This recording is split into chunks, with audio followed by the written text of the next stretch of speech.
Cup of the Word. We're in Psalm 79 to round out the week. And Psalm 79 addresses an event in Israel's history that was once thought to be impossible, that it would never ever occur. In 586 BC, Babylon did the unthinkable.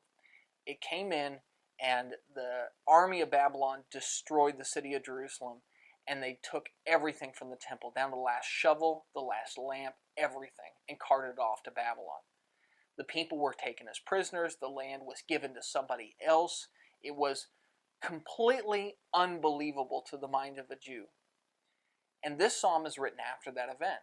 And it's written by somebody who got it. They understood why it happened. It happened because the people had turned their back on God, and they turned to idolatry, to false gods, placed their trust in themselves and in other nations, and in the Balaams and the Asherim and all sorts of false deities.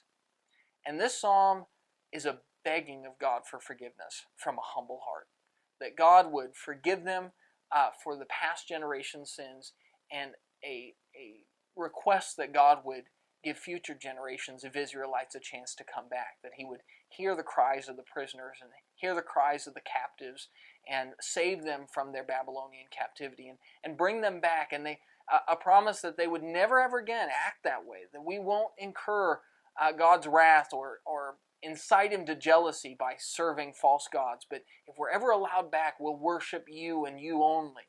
Well, 70 years later, the end of the story is that God did allow them to come back. And you can read about that in the books of Ezra and Nehemiah, about how they did come back and they did give up idolatry. They did learn their lesson. But this psalm is written at a time from somebody who really lived during that time of great humbling and discipline from God, so that that lesson could be learned, so that 70 years later they would come back free from idolatry with hearts wholly devoted to the one true and living God.